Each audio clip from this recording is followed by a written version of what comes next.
All right, Jastin. We are still going to do the game where you pick a letter, but just in case anybody hasn't listened to our Secrets of Dumbledore episode, we're adding a new section into the game. We're adding a letter E. And so for the letter E will be when you choose that, we will be nominating a new person into our league of just good people that get to decide things for the rest of the world because they're just so good that they're allowed to do it. Me and Heather did talk about a lot of people, but we're going to scale that down now that we have Jastin, and we will build this fairly. So right now, the only member of this group is Keanu Reeves, because everything we've all heard about that man is that he's just the nicest human being probably to ever exist in the history of ever. So he gets to, be council member number 1. They all have the same rank. So it's not like he gets more power than anybody. They all have the same rank. Plus, they're also nice that they wouldn't fight over power anyway. That's the whole point of this group. But Keanu Reeves is our sole member of that. So just so you know that, Jastin, you do have that option to you now and in the future. But I do know that we're kind of throwing it your way now. I don't want you to think you have to choose E because it's the new option, unless you have somebody right away that you want to throw on that list. But yes, it's up to you, A, B, C, D, or E, Jastin. Well, now that you've introduced a fun new concept to our opening game and whatnot, I think I have to just put somebody on there. So I don't think a council, a group, a stable such as this could exist without The Rock on it, Dwayne "The Rock" Johnson. So I'm going to nominate him to also be on the council because, why not? The guy is just, to me, I think out of every movie star right now, or, just as it pertains to cinema, I think he is just my favorite person to listen to see tweets from, to see posts from. Every time he posts something, it's just something nice, whether he's talking about some time he spent with his kids, or he's talking about, I did a late night session at the gym and I'm thinking about all these things, what are you guys thinking about? Anytime he posts something, he always not only talks about himself, but then he sort of directs it to the audience and says, okay, this is what I'm doing. What are you guys doing out there? Whatever's going on in your life, just remember this thing, or try to do this thing, or, do your best, or whatever. Even his products kind of have a little bit of that motivation in it and stuff like that. His shoe, he has a shoe out, he's got this Project Rock brand workout stuff, and it's all kind of a deal he has going with Under Armour. So it's all Under Armour products. But I found this out. When you buy his shoes, it comes with this little personalized message from him. And who knows if he has somebody write these things or whatever the case may be, but it's supposed to be a personalized message from him. And, since his stuff is called Project Rock, the message on the one of the little messages you get with the shoe says, everybody is a project. Whatever you're doing in your life, you're working on yourself, you're working to do something. I'm pretty sure you have goals, you have things or people that you care about, that you live for and stuff. So everybody is a project. Everybody's trying to be better. So I hope that this shoe helps you do that. Whatever better you are trying to get in your life, whatever the thing is you're trying to do, I hope that this, product helps you take steps towards whatever the better you is that you're trying to be. Just little things like that. That's a little message you get with his shoe. So I don't know, man. I just feel like he would definitely need to be somebody that's on a council like this. So if you got nice Keanu Reeves, who's there to share niceties with you and share a smile and things like that, you also need that motivator. You need that person that's also going to motivate you to get off your ass. So now we got that council member. So I'm nominating The Rock. He's on the council. So Heather did mention him in the episode. And I actually turned him down and said no at first, that he wouldn't be a good choice. But I did have some time to think. Well, I was getting to that. There was some more to it. It's because there is in his past some controversial things he's said and done, and some of the people he's associated with and stuff like that, and chose to defend in that nature. But where I did change, and I did think about it. I've been thinking about all the people we talked about on that episode since we did it. And I was actually going to reverse my stance if he did come back up. And it's just funny that it's just like, bam, right now. Because unlike a lot of people, when he has defended people that may be controversial for whatever reason, of maybe he's just their friend or whatever, he's also been willing to admit he was wrong for defending people. You know, like he's admitted that maybe he didn't know all the facts when he defended somebody or something like that. And I think that that's a good trait, that while he might not always make the best decisions or defend the right people or whichever, he is willing to grow. He is willing to understand, and he's willing to listen to other people and other viewpoints when it comes to stuff like that. You know, and that is a good quality of anybody. You know what I mean? Just the willingness to want to listen, or to maybe, you know, somebody might say something about a friend of yours, and then, you know, realize that maybe there's just something that you need to address with your friend in that friendship, you know, because a lot of it came out about the Joe Rogan stuff that came out a few months ago when he was saying a bunch of his bullshit. And The Rock's like, I don't know, guys, like, Joe Rogan's a really good friend of mine and all this other stuff. And then essentially somebody tweeted The Rock the video of like 15 straight minutes of Joe Rogan saying the N-word. And The Rock's like, I didn't know about this. And that's definitely a bad thing. Like, that's not, you know what I mean?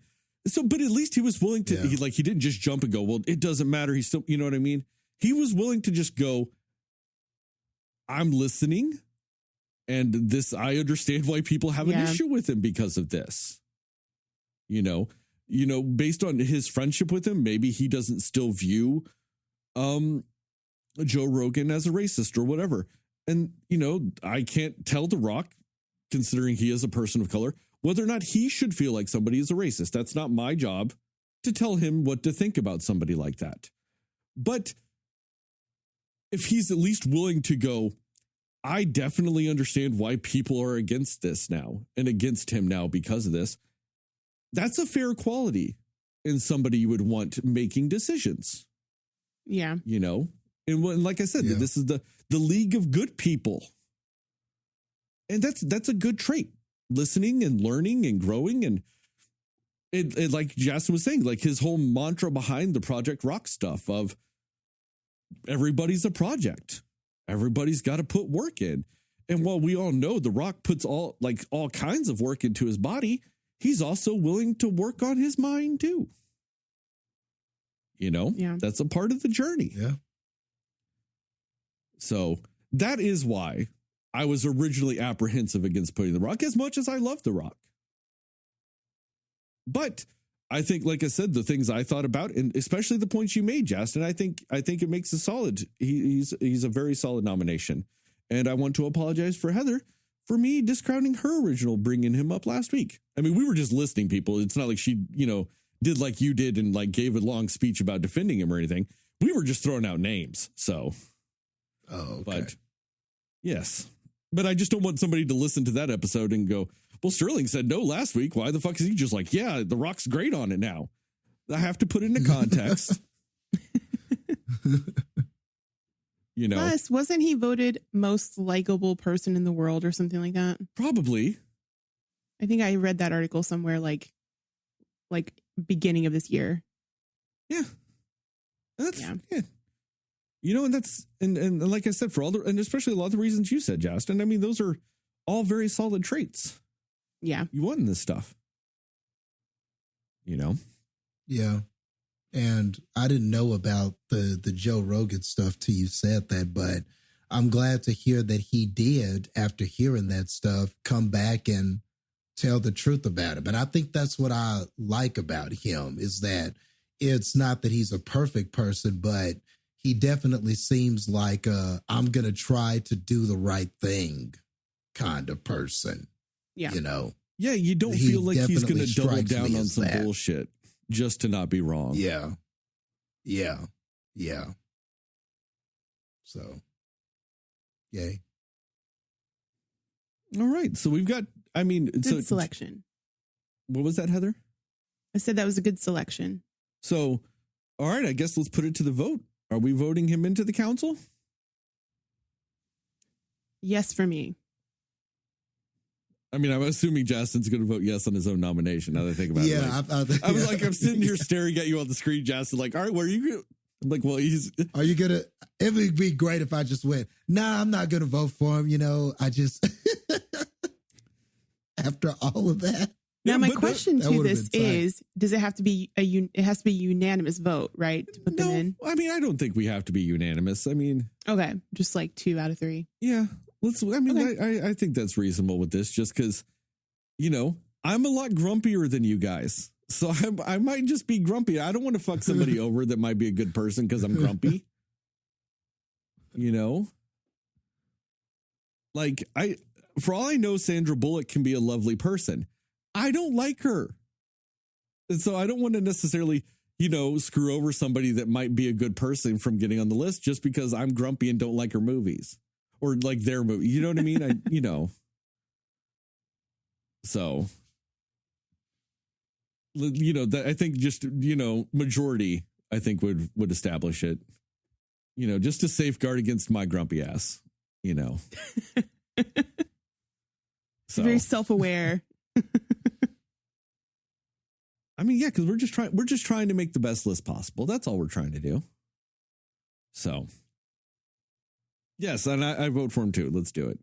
Let's do it. So we got Keanu and Dwayne "The Rock" Johnson. So it's a good start. It's a good start. Yeah. Not a bad start. Now all we need is them in a movie together. Right? Let's see. When is that going to happen? Let's see John Wick versus Hobbs. I don't remember his first name. Oh, I don't remember his first name. It's Hobbs. That's all I know. So we need Wick versus Hobbs. Wick v. Hobbs. Oh, man, that'd be crazy. We say that, but if you really went by like in-universe rules and stuff like that, John Wick would kill him in a heartbeat. I mean, I don't, and I mean no disrespect to The Rock as Shaw, but John Wick would kill him. I don't know, man. That dude held a helicopter. Dude, if you put John Wick into the Fast and Furious universe, the man would be God. You couldn't touch him. I mean, he would be able to just fly. Practically. You know, he's in a very grounded universe and he's almost unbeatable. I'm not saying he's not beatable, but he's in his own universe, which is very grounded. He is damn near unbeatable. You put him in a universe that cars go to fucking outer space, he's God. I'm just saying, just throwing that out there. Oh no, but that's a very solid first time of us doing this segment. So good job adapting very quickly to that, Jastin. Oh yeah. I'm all about good people. Yeah, you had a great response right away. Yeah, that was a very good one. I can't wait to see where this list goes. You know who's not ever going to be on this list? And I'm going to tell you this now. I will do everything in my power to veto this ever. John Wayne will never be on this list. Even though he's dead, it kind of defeats the purpose because, you know, he's dead. Can't really do anything if you're dead, but also he's a shitty person. I'm sorry. There's one of the podcasts I listen to a lot, Behind the Bastards. this week started his series on how shitty John Wayne was. And I'm so excited to listen to that. I haven't listened yet. Oh, I bet you are. I'm just so excited. I think it's safe to say that wasn't going to be a nomination, but Oh, I know. I just love. It's like me. You just wanted to say it. It's like me hating Ronald Reagan. I'll find a time to say it at some point. Anytime I just get to like shoehorn me hating Ronald Reagan or John Wayne or Elvis into something, I'll do it. So I love it. All right, let's start the episode.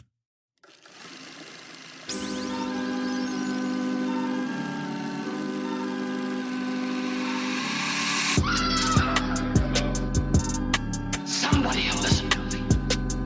Nobody knows anything but you. All right. Are you ready? Yes. Come on. Cinema Slayers. Hey, Cinefans, and welcome back to another episode of the Cinema Slayers podcast. I'm Sterling, and as always, I'm joined by Heather and Jastin. We are finally all back together. It's actually been, this is like the last 2 weeks we haven't all been here. This is the first time in 3 weeks that we're all here, or 2 weeks. I don't know how the fuck you would say that. 3 weeks. Yeah, the first time in 3 weeks we're all here. So it's the first time in 3 weeks I haven't lied when I said, as always, this person's with me. So, why the fuck did I throw that in there? It actually threw off my whole rhythm, and I don't know what to say like to finish the intro. Hey, as joined by Heather and Jastin. This week we are going to be talking about the movie The Unbearable Weight of Massive Talent. We will talk about what we liked, didn't like, and everything in between with this movie. We will go spoiler-free recommendations and scores, and then into a more spoiler-centric section with time codes in the description to help you bounce around if you so require. So with all that, Heather, what are your spoiler-free thoughts about The Unbearable Weight of Massive Talent, starring Nicolas Cage? Well, I think it's safe to say this is probably the most fun movie I've seen in a while. I expected craziness. I expected it to be off the wall and funny, but it was just a really fun movie. Like every moment of it was very entertaining. It wasn't slow in any parts, in my opinion. It was really well paced. It had heart to it, but it had these like ridiculous moments to it. I didn't know that I needed a Pedro Pascal, Nick Cage duo until this movie, but I definitely do, because they are great on screen together. Like I want a whole show of them together. I think they were so great together. And I think, Pedro Pascal is always good too, but just, I like seeing him on his more humorous side of things, like when he's being funny. And Nick Cage, I think this is probably in more recent memory, one of my favorite movies of his. Like, it's so outrageous and so out there and so Nicolas Cage in every possible way. And I think that's why it works so well, because he very much is just leaning into the craziness of who he is and like who people think he is, but making a good story out of it as well. He wasn't a writer on this, was he? He was just kind of in the movie, right? I don't think he was a writer on it. Yeah, he was just in it. Yeah. But I'm like, if he had written this, I think that would have been even more amusing because of all the things that happened in it. But he was solid. Pedro Pascal, Tiffany Haddish, like this is the first time I had seen her in a role where she wasn't just the comedic relief. I think everybody really brought it. The wife and the kid, or the ex-wife and the kid, they were really good too. I think her name is Lily Mo Sheen, the daughter. It's actually Kate Beckinsale and Michael Sheen's daughter. So she was really good. It was just a really fun, like you had no idea really what was going to go down fully. Like you could kind of guess a few things, but it really did kind of, you didn't really know what to expect from really anything in this movie. So I appreciated that. It was a fun ride. And the story was interesting. Like, it had me engaged the entire time. So I think it was a really fun movie. Jastin, what about you? Yeah, I definitely agree that this was a lot of fun to watch. Probably one of the more entertaining movies I've seen this year. I think that's fair to say. I think that this movie is probably, we talk all the time about cliches and like things that, concepts that you see in a lot of movies, story elements that you see in a lot of movies and different things like that. And this, I mean, if you really just like broke it down and just kind of like looked at the concepts, you're going to find probably a lot of concepts that you've seen in a lot of other movies, unlikely person thrusted in a situation where they have to help the government do something, kidnappings and unlikely friendship duo pairs and bromances and stuff like that. There's a lot of stuff in this that is kind of run of the mill when you're talking about story elements and stuff like that.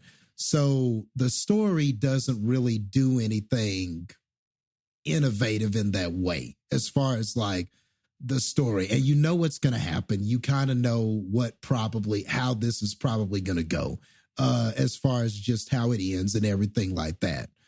But everything is executed so well that it almost doesn't matter that this doesn't do anything inventive in that way. Like the chemistry between Nicolas Cage and Pedro Pascal is so good. It doesn't matter that you've seen this kind of dynamic before. Like they do just such a good job with the acting and everything like that, especially Pedro Pascal. I would argue he steals this movie. Like as good as Nicolas Cage is, and that's really a testament to Pedro because Nicolas Cage was playing himself. Pedro still outacted him. I'm sorry. I would agree. I hate to say but Pedro took this from him, man, and Nicolas Cage was playing himself. So I am almost convinced now that there is nothing that Pedro can't do, whether he's in a mask in The Mandalorian or, and he did great acting in that. And I couldn't even see his face. That was all mannerisms and just what him reacting off of characters, most of which are CGI. And he was great in that. And now I see him in this, and he is side by side a person playing himself, and he still just stole scenes. Just whether it was just the way he would react to what Nicolas Cage was saying, or just even when the camera just did a close up of him and just his smile, his warmth, his just the genuine nature that he sort of brings to this role. Like, I don't think this is a spoiler, but there are points in this where characters are telling Nicolas Cage that he can't trust this man and that he can't, and that there's something beneath the eye about this guy. And I mean, the performance is so good. You are in the exact position of Nicolas Cage. You can't believe that this is a bad person, that this is somebody who, that we need to stop or whatever the case may be in this movie. That totally is a genuine reaction from Nicolas Cage. And I think it's because of the magic that Pedro brings to this. Like, and don't get me wrong, that doesn't mean that Nicolas Cage is not good, but Nicolas Cage is Nicolas Cage in this. He's going to bring from him. Yeah. He's got that charisma about himself. He's got that way about himself. And this script is well written so that because you're dealing with an actor, because Nicolas Cage plays himself, so you're dealing with an actor and Pedro Pascal is a screenwriter. So it also kind of allows the script to be meta in certain ways. Like there's a line where a character goes, well, it's time to see how this whole third act plays out. And even though that is the screenwriter talking about a screenplay that he wrote, the movie itself is also in the third act too. So the movie kind of has a self-awareness to it that's clever because you're kind of dealing with a writer and a screenwriter. So it makes even like cliche things like car chases and explosions and kidnappings and things like that. But because the movie knows what it is, it executes it well and it works. The other side characters like that you talked about, like Tiffany Haddish and the people that played Nicolas Cage's ex-wife, and like everybody is good in their supporting roles. Like I said, this is kind of a movie where, because it's executed so well by the actors, the chemistry of all of the actors involved, and because the storytelling is simple, but it does it in such an entertaining way, you're not bothered by not seeing anything new. As a matter of fact, it just takes all of those things and elevates them with just proper execution. So like, and for me, that's like the polar opposite of something like Morbius, where Morbius took a bunch of familiar things and just failed to execute anything. Like this is like the polar opposite of that, and kind of proves that you don't always have to have something new or innovative to just be fun and entertaining. You just need the right actors, and you need to tell, even if it's a familiar story, tell it effectively, and you will win just about every time. And this movie definitely wins. I think I'm going to surprise you guys a little bit. I actually just kind of liked this movie. As much as I'm typically all about like wanting the craziness of Nick Cage and all this other stuff, I found Nick Cage a little bit subdued in this movie. He wasn't full force Nick Cage. He wasn't parts. He got some glimmers of it, but he wasn't full on. I just did a mountain of cocaine, Nick Cage. And I just wanted more. I wanted it to be amped up more. Like those scenes when he was talking to old Nick Cage, like young Nick Cage as Nicky. Oh, sign me up for that. Because that was the batshit level I wanted the whole time.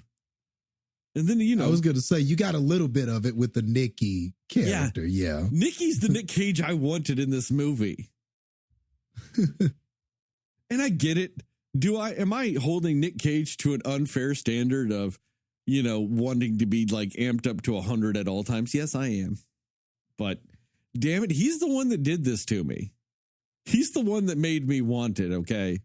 Yeah. You know, I didn't just want it out of nowhere. He's the one that set the bar. Okay. And I just mean that that's kind of my biggest knock against this movie is how subdued Nick Cage was. I mean, I do agree with you guys. Pedro Pascal honestly steals this movie. I think every scene he's in, he steals this movie almost. I mean, the emotional ranges he was showing, the comedic timing, just everything. Like, is he honestly probably the most like realistically like most like, oh shit, what was I going to say? Like diverse actor we have like going right now? He's one almost? of them. I think so. He's one of them. He might be one of the most talented actors right now that nobody is talking about or giving him that kind of stroke. But I think pound for pound, he is. You know, you get into that pound for pound conversation. He's got to be. Too many good performances to not be. And even when he's in bad things, I'm never like, fuck, Pedro was bad. Pedro was absolutely not the worst thing about Wonder Woman 1984. Not at all. You know, like his character was bad. Don't get me wrong. His character was bad. But he wasn't. When his character weirdly just fucking forgot about his child existing, Pedro did a good enough job to make you think he did. Yeah. He was just a how bad could you character. forget your kid, man? Having him emerge from trees. You know what? Fuck off, kid. I'm doing this all for you, but fuck right off. But the thing is like, you believe it though, because Pedro did a great job. Like, Kingsman, Golden Circle. It's kind of a step back from the first one. But Pedro is great in it. You know, you see him in Narcos and he's very serious. You see him in Mandalorian and he's very serious. You kind of see him be, kind of whimsical and serious and not all at once with Oberyn from Game of Thrones. You get to see, a lot of range in that. But then he's fucking solid every time I see him. 100%. I agree. But that's also kind of one of my problems with this movie. This should be the most unforgettable Nick Cage movie ever. And I'd rather talk about Pedro. This movie is like the being John Malkovich of Nicolas Cage. And yet for some reason I'm talking about someone else. That's not a good thing. But it's a super solid movie. It really is. It's got some genuinely good, humorous moments. It's got some, for the type of movie it is, it's got some decent action set pieces. It's got good humor. And like you said, Jastin, this movie goes, hey, we are going to do every trope in the fucking book with a movie like this. But because it's Pedro and Nick, you never feel bad about a single fucking trope they do. Yeah. I mean, I really want to know how the CIA ever operated, like how they ever got anybody to take over countries and all the shit and the horrible stuff they've done throughout their existence. Because in movies, they always need just some regular ass motherfucker to come save the day. Yep, all the time. I know. The movie CIA, there could be a whole conversation about that. Movie versions of things, because the movie CIA is always like that. They need, they're kind of 50-50 because it's they either need Nicolas Cage to save the world or they have Jason Bourne. Like they either create Jason Bourne or they need someone else to save the day. There's never a CIA in the middle. That's true, huh? That's so true. You're right. They have Jason Bourne or what's his name? The Tom Clancy guy. Jack Ryan. Yep, Jack Ryan that's so true. Yeah. That's so true. They are either the most perfectly run organization that creates death soldiers, or they're like, oh no, what do we do? Nick Cage, I guess.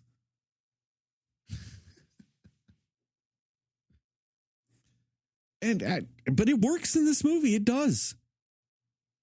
Their chemistry together is fucking phenomenal. Apparently there's talks about doing a Face Off 2.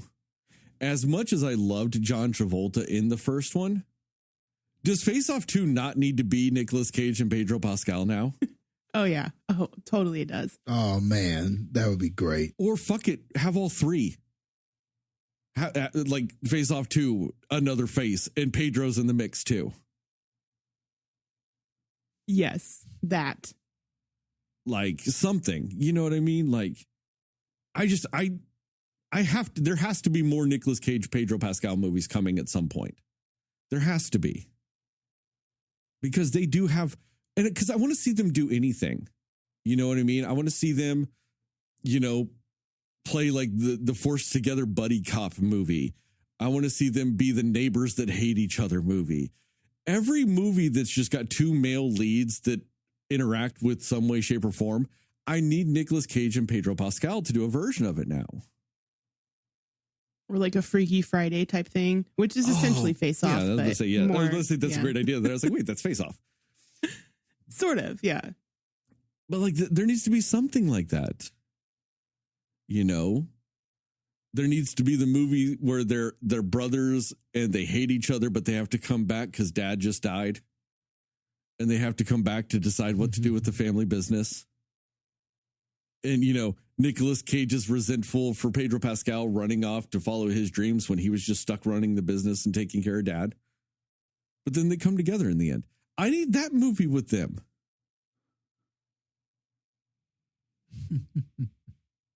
You know, I need the movie where they're just best friends, but they fall in love with the same girl and hijinks ensue. All of them. I need a version of Batman and Robin with them. Or your favorite Sterling, the This Means War movie? Yeah, I do. I want them to remake This Means War with Pedro Pascal and Nicolas Cage. I mean, they really are. Their chemistry together was just kind of just weirdly on a different level. Like, I know, like you guys have said, like Nicolas Cage is playing a version of himself. But in like based on like a lot of interviews I've seen with Pedro Pascal, it kind of felt like he was semi playing a version of himself. You know, I would not at all be surprised if he actually had an obsession with Nicolas Cage. Yeah, because he's just kind of silly. Like Pedro Pascal is just kind of a silly person when he's like being interviewed and stuff like that. And, you know, you can see lots of that come out in this movie. And I also want to champion this movie, too, because, you know, we've been doing a movie podcast for a very long time now. And I don't know how often it's ever happened to you guys, but, you know, you might be talking to somebody new or something and somebody, you know, like tangentially always mentions like, oh, yeah, they do a movie podcast or something like that. And the person that you barely know or you're just meeting for the first time always goes, oh, yeah, what's your favorite movie? And like, that's just the most fucking impossible ass question to ever fucking answer. Yep. And I love it whenever he asked Nicolas Cage that and he's just like, oh my God, that's the worst. He's like, it depends on the season, the mood, like this and that. And I'm like, no, it's very true. Like, you can ask for like my favorite movie this year, maybe my favorite movie of the last couple of years, you know? It's a little bit easier if you go, what are your top 3 movies? That's still just almost insanely difficult, though. I mean, when we started doing the essentials list, and it's like, all right, guys, pick your top 20. My fucking list is like 60, and I had to whittle it down to 20. Yeah. It was very difficult. It's so fucking hard. And I like that, like, Nicolas Cage, like, had the same attitude I have about it. And I kind of just appreciated that they showed the trials and tribulations when you say you're like a quote unquote cinephile or a movie lover or something like that. How terrible that question is. Right. Because it doesn't work. It's so hard. But then I also do appreciate the list they give in this movie. Like, I like how Pedro Pascal's like, well, my first movie's, you know, Face Off. And that's a solid choice. Don't get me wrong. And then there's that other movie that Nicolas Cage loves that it kind of sounds like he just said it because he knows Nicolas Cage loves that movie. I don't even remember what that was. Like the Sanctorium of Sangria or whatever the fuck it was, a random German film. Something about Captain something. Yeah, something like that. Yeah. And then one of the most delightful scenes in this movie is like, well, what is your third movie? And it's like Paddington 2. And Nicolas Cage is like, what the fuck? And all this other stuff. And he's like, that can't be it. And blah, blah, blah. And he's like, have you ever seen it? And then he watches it and he's just like, oh no, that's fabulous. Like, it's just a darling little film. And I appreciated that moment because to me, it kind of speaks to what I've been saying for years now about Paddington 2. That it's just this weird movie that no matter who you are, I feel like it can connect with you on some level. So even if you're like the deepest of cinephiles and you're like, no, it has to be this and like all these ridiculous ass standards, I kind of think Paddington can meet them. I really do. Or you could be just some hard ass motherfucker that's like, no, if it's not nothing but blood and death and blah, blah, blah. I still think Paddington can hit you. I do. I think it's got that type of universality to it. So much so that I just made up a word. And I love that this movie tapped into that and mentioned that and brought it up. And I think, like both of you guys said, the supporting cast in this movie is just a very good mixture of people. You know, you have Tiffany Haddish and the guy that plays her CIA partner, who's typically in a lot of comedies. Like he was in the Neighbors movies. He was in Cock Blockers. He does a lot of comedy and stuff like that. And they were very good. They had a very good dynamic. I liked their dynamic with Nicolas Cage. And then the woman that plays his ex-wife. I thought they had a great chemistry of, they really came across, like, I actually had to go look it up to go, was that his actual ex-wife? I did too. Yeah, I did the same thing. Because they had a good chemistry of, they used to love each other, and it's not that they fell out of love. It's just their love evolved into something different. Like they loved each other, but weren't in love with each other type of relationship. And it felt genuine. They did such a good job of having that dynamic of, she loved Nick, but was also fucking tired of Nick. Yeah. You know, and Kate Beckinsale and Michael Sheen's daughter, Lily Sheen, she did a fantastic job too of playing the daughter. And, you know, I really liked their dynamic of, he had kind of romanticized a version of her in his head. And I mean, maybe romanticized is the wrong word, but just, he had kind of made up a father-daughter dynamic that only existed to him. And his daughter, yep, he had like put his own mentality onto his daughter and didn't really want to acknowledge to who she was becoming as her own person and all these things. And the dynamic they had of the troubles with that, I thought was great. They had a really interesting dynamic with that, and it came across very good. But then I liked how it evolved throughout the time frame of the movie, you know, like their growing understanding of each other and all those things. I thought that was done really well. And also I liked that they used Paddington 2 to seal the deal of their relationship and where it had grown to. Paddington 2 full circle in this motherfucker. And that's a fantastic thing. But in the end, I just wanted more crazy Nick Cage though. I got a little bit of normal Nick Cage. I wanted more. I wanted crazier Nick Cage. I wanted him to fight somebody with a sword at some point.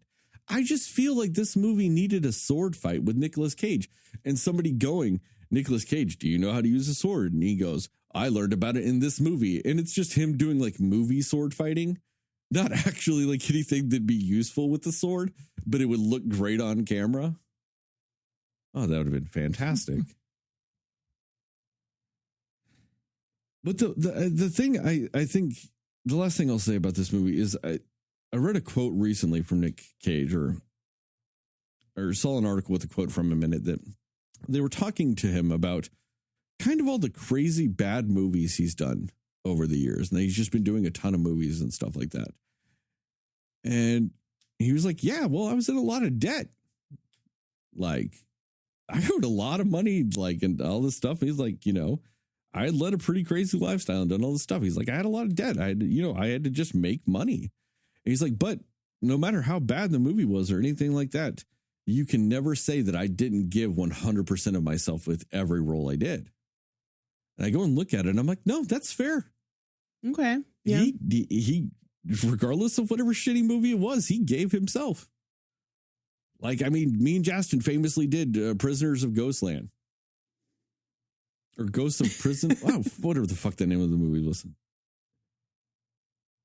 I'll be damned if it's not true. Ghostland. I mean, he 100% acted his ass off. Now, that was kind of some cocained up Nick Cage, and I loved it. But then also the movie was on a little too much coke, though. Nicolas Cage was on a good amount of coke, but the rest of the movie, oh my God. The rest of the movie kind of OD'd on cocaine like 9 times over. But I mean, I'll give him that. And I think that's fair. That's a fair assessment of it. You know, you might do some shitty movies, but are you being a shitty actor in them? Are you being and all this other stuff? And I mean, to Nick Cage's credit, he wasn't. And that's also kind of why I'm, I guess, in a way, willing to still watch Nick Cage movies. You know, there's a lot of actors that kind of went downhill and you stopped giving them the benefit of the doubt. You know, kind of like Cuba Gooding Jr. When he started going downhill, you stopped giving him the benefit of the doubt. After he did like Boat Trip and Snow Dogs, you didn't go like, oh, this is a slump. You just went, nah, this man lost his damn mind.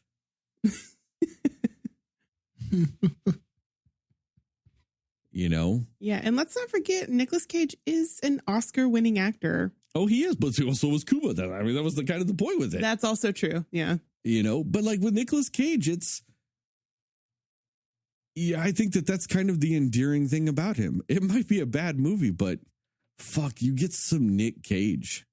And sometimes that's all you need. You just need a What little... is it in Brooklyn Nine-Nine when he's like, the dude's got range? Yeah, he does. You know, and I thought it was fun. They were bringing up some Nick Cage deep cuts in this movie. Like, there are just movies I've completely forgotten that Nick Cage ever did. Yep. You know? And I mean, I think this movie did a good job of, while the Nicolas Cage character in the movie might not be the Nicolas Cage I wanted, this movie did do a good job of showcasing kind of why Nick Cage is an endeared figure in movies. So, recommendations and scores? Yeah. Yep. Recommendations and score. Jastin, go. Yeah, it's gonna be a recommend. It's a fun movie. It's entertaining. I think you'll laugh at a lot of the jokes. You'll laugh at the dynamic with Pedro and Nicolas Cage. And like I said, it's a simple premise. I mean, it's one of those movies where you walk out satisfied. You walk out with a smile on your face and you're like, I'm glad I watched that. You know, I enjoyed that. That was a fun time at the movies. And sometimes that's what people want. You know, everybody watches movies for different things. You know, some people watch for the technical execution and the cuts and the cinematography, but a vast majority of people just want to know, will I have a good time watching this movie? You know, some people don't need life lessons or motivations or anything like that. They go strictly for the entertainment value, and that's what they want to know if they're getting or not. That's what they want to pay for. That's what they want to experience. And if that's what you're looking for, this is definitely the movie for you. It's going to have all of that. You will laugh. It is fun. It's a fun premise.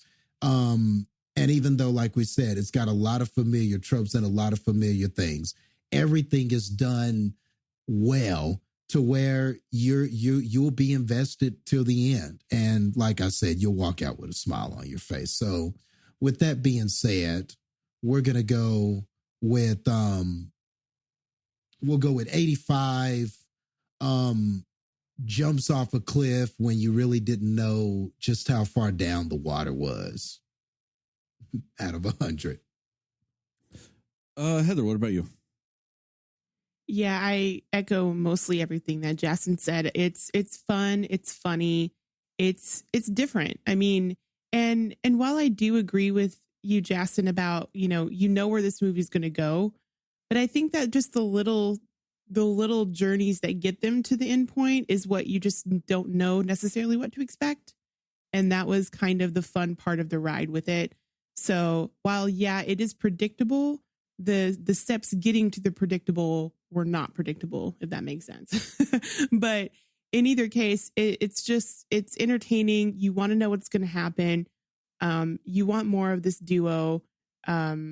yeah, and I think Sterling said it best with like, this movie shows you why people love Nicolas Cage, why he is a, you know, a staple in Hollywood in a sense, and why, you know, he has this following of people who just absolutely love him. Like you totally get why when you watch this movie. And I just appreciated the way that he might have been subdued, but he was still himself, you know, and I appreciated the way that he approached doing this movie, knowing that it was basically about him. Like it was just very, very meta, but very cool at the same time. Yeah. And Pedro Pascal was amazing. Yeah. It's entertaining. You've got action, you've got comedy, you've got a little bit of heart in there. It's just very good. It's got a lot of stuff for a lot of different people. And yeah, I think it's definitely worth watching. I actually was going to give it the same score. I'm going to give it 85 golden guns guarded by a fake Nick Cage out of 100. I just needed more coked up Nick Cage. If I had gotten that, it would have been damn near perfect. But it kind of like this movie in a lot of ways shows a lot of reasons why we like what we do in movies. You know, this shows kind of why the buddy cop genre worked for so long in so many different facets, whether or not it was a drama or a comedy or anything like that. Like this movie kind of encapsulates why that works and why those tropes aren't necessarily a bad thing, because all those movies are about ultimately is just the dynamics between your lead characters. You know, that's at the heart of those movies. That's what they're about, you know, and this movie encapsulates that. It's this whole movie is based around the relationship between Nicolas Cage's character and Pedro Pascal's character. And you know, they have relationships with other people and all this other stuff, but ultimately the movie hinges on that. And when you have that good relationship, it's hard to then turn around to make a bad movie. I don't want to say it's impossible, because we've seen movies where it should have been a knockout with the chemistry between your two leads or whatever should have been a knockout, and it just wasn't. You know, we've seen it, so it can happen. But like this movie gets why people like it. And they put that relationship kind of in the forefront. And that's what makes all these things, all these scenes that you've seen before and all this other stuff, it's why they work in this, because the dynamic between the two leads works. You know? And that's why tropes and cliches and things like that aren't necessarily a bad thing. Because when they work, it's fantastic.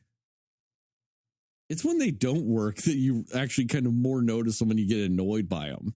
It's when they're bad. But when they work, they just feel good. And it's because there's that sense of the familiar and the sense of the new at the same time with them. And that's what Pedro Pascal and Nicolas Cage were able to expertly do in this movie. You know? And I just wish it was amped up a little bit. Oh, God. Like I said, Nick Cage in this was fucking fantastic. Oh, loved every one of those scenes. But I'll give this movie 78. 78. Nick Cage is a good smoocher out of 100. Spoilers. Yep. Yeah. Spoilers. Oh, that was a fantastic scene in this movie when he kisses himself and then just starts yelling Nick Cage is a good smoocher. Oh, I loved that. Apparently also that was just something he came up with on the spot too. That wasn't in the script. That's just something I believe that Nick Cage did. There's like a Nick Cageism. How did you guys feel about the de-aged Nick Cage scenes? I mean, you could definitely tell that, yeah, it wasn't the best looking, but it wasn't bad. I've seen worse. It wasn't Robert De Niro or anything.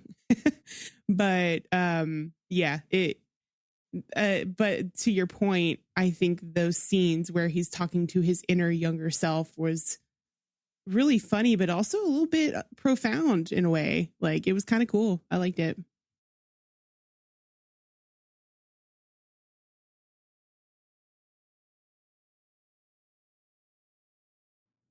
I was waiting for your opinion, Jastin. Okay, sorry. It paused or something, and then Yeah. it skipped. So I thought she was still talking.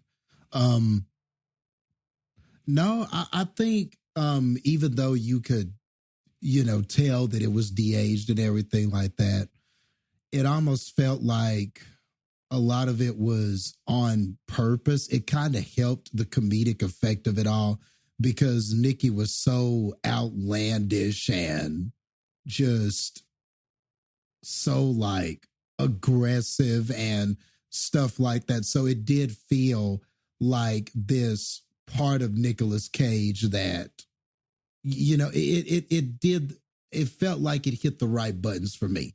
I knew what he looked like, but I don't think it needed to look necessarily better. I don't know if it looking better I don't know if that would have helped the effectiveness of it, or if he had just done those scenes himself. Like if it was just him with no de-aging playing the part of Nikki, I don't know. I don't know if it would have been more effective than what we got. You know what I mean? I don't know if the appearance, I think the way that it looked helped the over the top performance of it all. I get that. I think it kind of helped it in this situation, in this scenario, because if he's picturing himself or this version of himself, maybe that is how he pictures himself looking. I could see that too. Maybe he would picture himself looking like this young, strapping, just full of energy, like, oh, it's all about you and it's all about me, and you're a star, man, and you gotta act like a big star and all this stuff. You could see this version of him being this the opposite of everything that he is. It was like all those insecurities he has, like his age, how he feels about acting, his decline. Am I as big of a star as I think I am?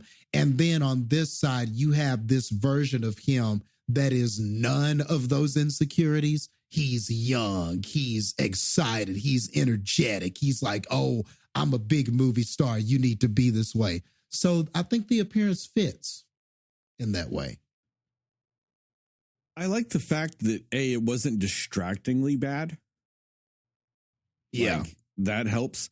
But I liked that the effect of the de-aging and, the obvious fakeness of it added a slightly animated appearance to him, which was amplified by the fact that young Nick Cage was kind of over the top animated, like with his personality.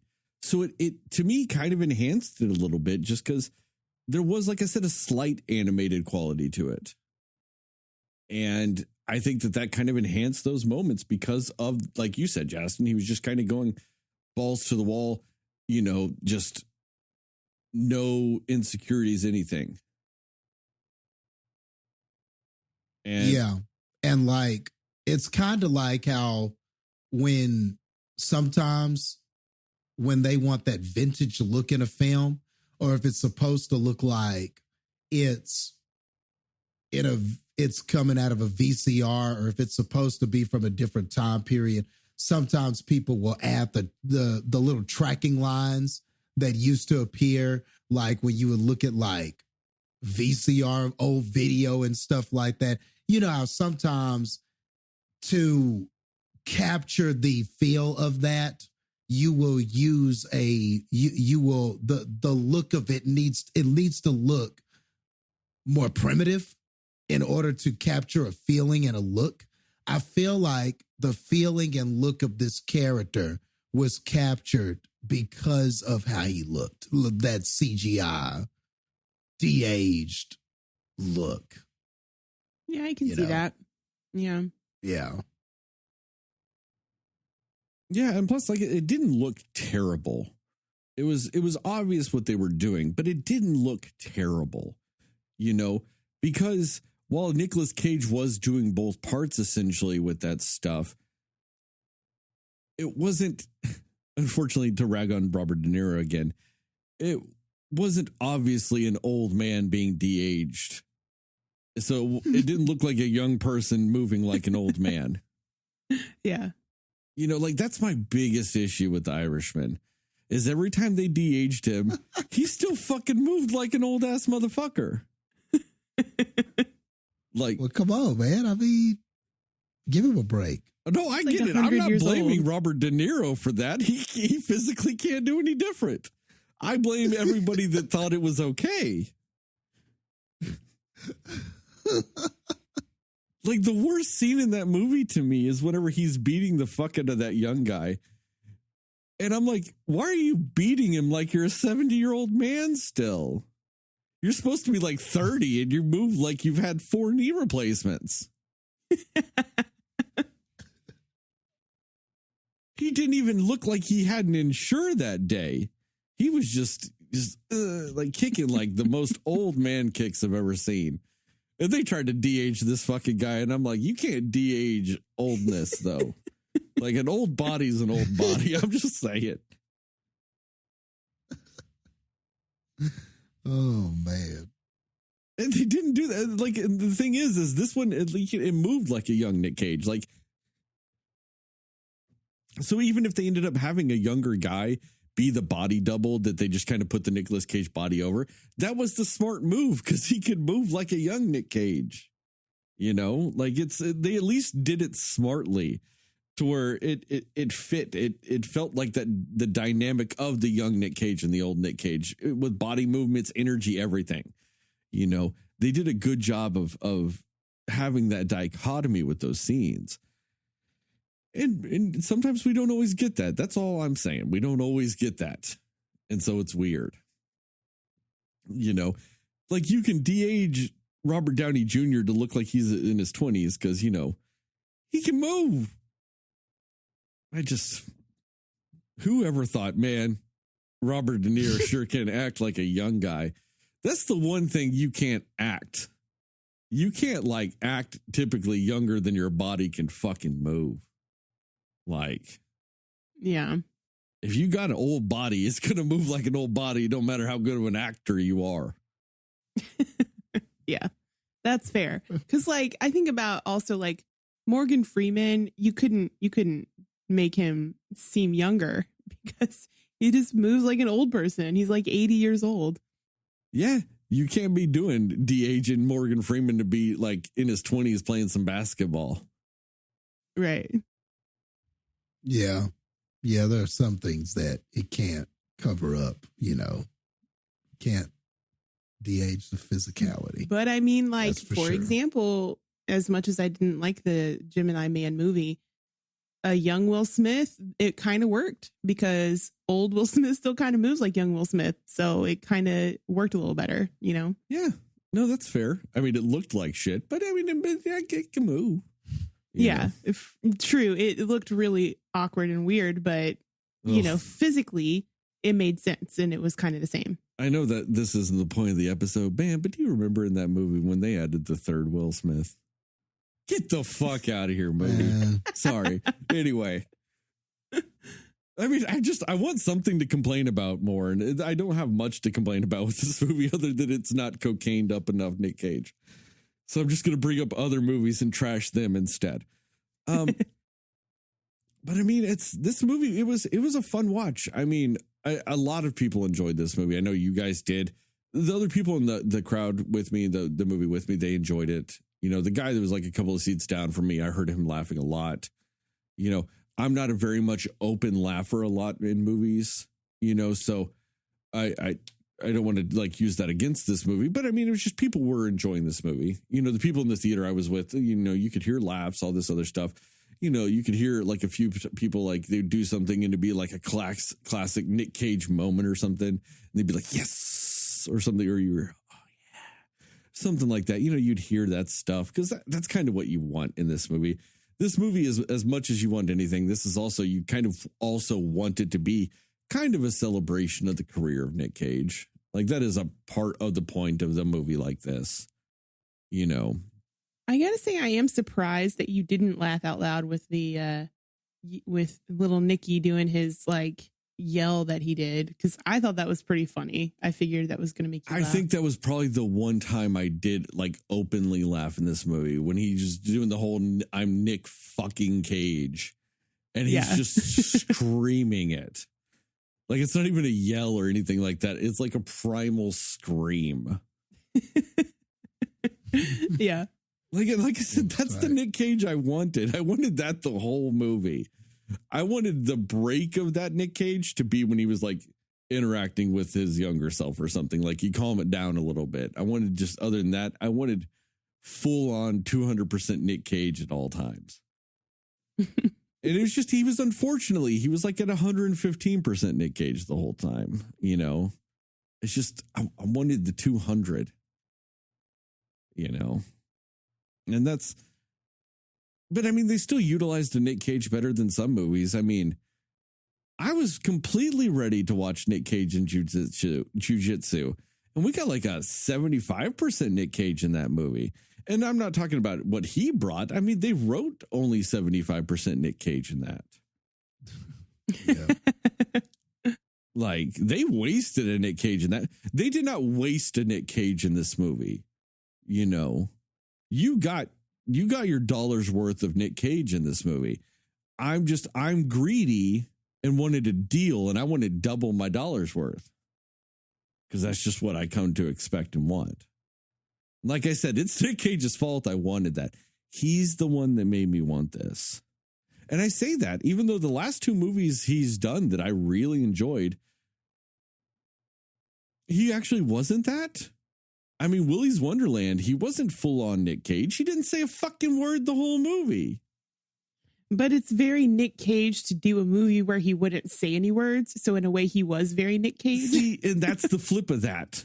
That's the most Nick fucking Cage thing you can do, though. Yeah, is not say a goddamn thing. Yeah.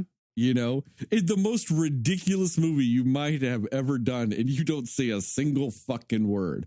That is a very Nick Cage thing to do. But then also Pig. He's super subdued in Pig. You know? Yeah. But he's always so fucking good in that, though. Yeah, that's one of his best acting performances he's ever done, honestly. Yeah.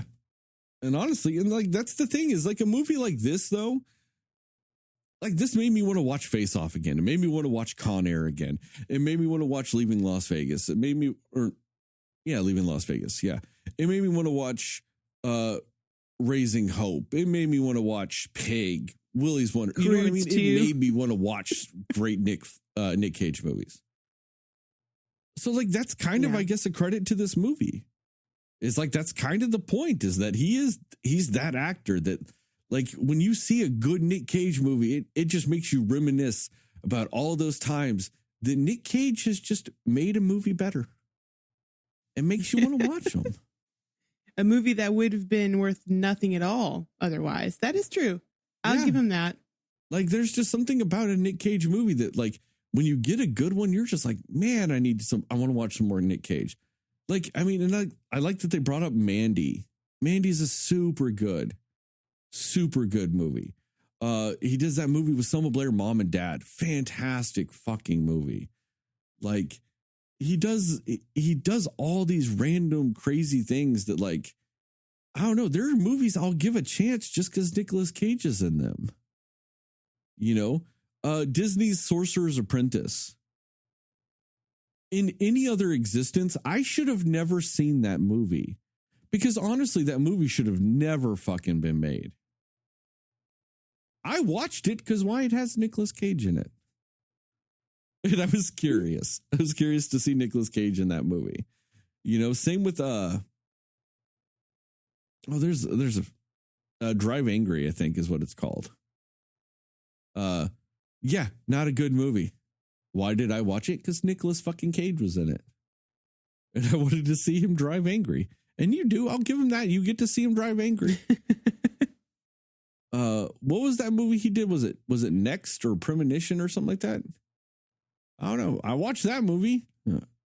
I shouldn't have, but if I did. Why? Nicolas Cage. There's something about the man. I'll fucking watch shitty movies because he's in them. And then I get mad about it. Don't get me wrong. I'm still mad about it. I'm like, man, Nicolas Cage, you tricked me again. But then he'll do something random and it's fantastic. And then you're just like, all right, I'll give the next one a shot too. And then you do. And then you're mad again. And then he'll do another great one. And you're just like, fuck it. Pick a lane. Like,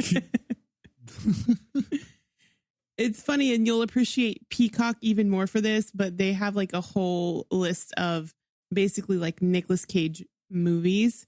And like they have it separated in genres.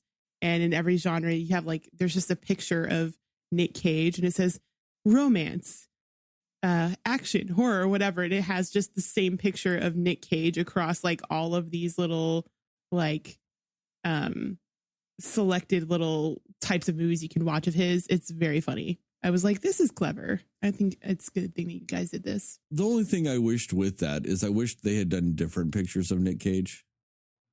That actually would have been better. Just You're because right. he has been in so many different types of movies that like I want to see the many faces of Nick Cage. That's true.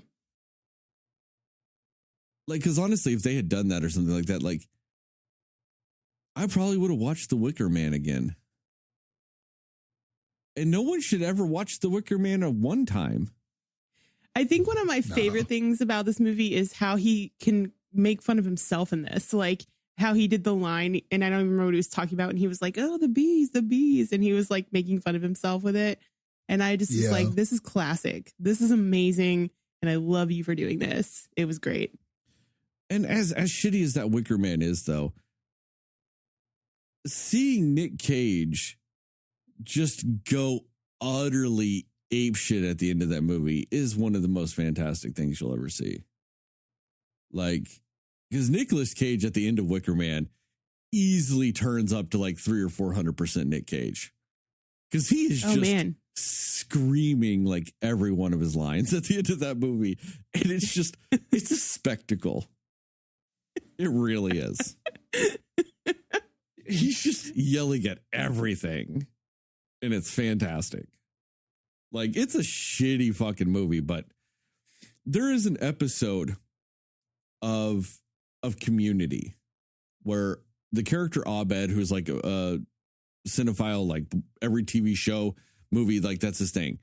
And he's in a class, and the class is Nicolas Cage good or bad? And he actually goes insane from trying to answer the question. Because for every good thing you get from him, you'll get an equally bad movie too. And he's probably the most enigmatic actor out there, because I don't know. I honestly, to this day, and I've seen him do fantastic performances, and you've seen him be in some of the worst fucking movies you'll ever watch. And I can't truly tell you if he is a good or bad actor, because I think it's almost unquantifiable, because sometimes he is the best actor in a bad movie. He's never been like the worst actor in a good movie, but he's got this weird dynamic that he makes movies you never want to watch again, but he might actually kind of be good in them, but you don't want to watch them again. He's intriguing either way. I get what you mean by that. But yeah, like, no, the character of Abed like has a mental breakdown trying to quantify that, like that question. You know, he does like that whole scene that they do in all the TV shows and stuff where he's like trying to connect the dots, and he's got like yarn going all over the place and shit. Like, he has a fucking absolute breakdown to where he starts like doing a Nicolas Cage style monologue when he's trying to present his evidence of whether or not he is. And then somebody actually also makes a good point too. One of the other characters says, well, you know, if you just kind of scream or yell in varying loudnesses, you might accidentally get an Oscar too. And I was like, that kind of was a trademark of what he does. I'm not saying that's all he does, because we've started to see him, like I said, not even say a fucking thing. But that kind of was a trademark of his for a little while. Would be kind of yelling at different volumes. He could weirdly yell at a whisper, but he would be definitely yelling. Yeah. And I'm like, oh, I could see that. I mean, and I kind of get that dilemma too, because, man, for the longest time, I was so just like, wait, how did he win an Oscar? And then there's these other actors that haven't, that I'm like, wait, how have they not? And Nicolas Cage has. Like, I've had the dilemma myself of like, what and why? But then I think it's one of those where if you just accept Nicolas Cage for who he is, like, it doesn't really matter, because you're just like, you're going to get what he wants to give you. And in the end, it's going to be more memorable, regardless of if it's good or bad. You're going to remember it above almost any other performance from someone. So it kind of makes sense, but I'm like, I get that dilemma. I very much get that dilemma. Yeah. And I think that's kind of why I'm just sort of, I guess I've always just kind of been in the middle with him. And that's why, like, I guess I'm just more of a fan of consistency. And I guess, you know, for me, I kind of rate actors based on their consistency, you know, and some actors or actresses, whatever, you know, that it seems like they consistently are doing good movies constantly, so that when they do a bad movie, it's kind of a surprise. It's like, like, where did this come from? And then, you know, and they might have one or two slip ups, but then usually they're back to a standard that you can expect. You know, there's something to their longevity of having these solid movies, you know, regardless of whether they were young, old, you know, they have a consistency about them when it comes to quality films and stuff like that. Or they start producing good movies, or they get behind the camera and they're still directing good movies. You know, some people I think you can say are good based on their consistency. And he's always been just one of those actors to me where, like, I never know what I'm getting with him. And I don't know if that's, and I guess I could see how to someone, I guess it's in the eye of the beholder. Some people like that random shit. They're like, oh, like, you know, I'm going to put my hand in the bag and I wonder what I'm going to pull out. You know, some people like the Cracker Jack box factor that he has. And some people just, I want to know what I'm getting. I want to know what I'm paying for. I don't want to find out afterwards. You know, I like a little consistency, like, oh, I know. So he's one of those actors for me. I like to call I'll see what the reviews are actor. Like, I'm not going to just be like, oh, Nicolas Cage. Oh, I'm in. I'm going to probably see what the reviews say, you know, because I've been burned by him a few too many times. So it's like, okay, man, I like him, but I don't know if I love him. It just depends on the role. And like this one, yeah, I really liked this movie, you know, and he was perfect for it. And I do like, and I get that he's an icon and a celebration of him and stuff like that. But I don't know but I've never been like that kind of Nicolas Cage fan, I guess. Like, I kind of get that too, because it's almost like you can like him as an actor, but not necessarily think he's a great actor, you know? Yeah. Because I kind of have that feeling about, like, no offense, and I love him, but Keanu Reeves. I don't think he's a phenomenal actor, but I like him. I love Keanu Reeves, and I'll watch anything he's in. Dare you? Yeah. Sorry, I didn't mean to cut you off, Jastin, but yeah, I just wanted to say that. No, you're like making a great point, because I don't think I would consider him great, like Keanu Reeves or Nicolas Cage. I don't think.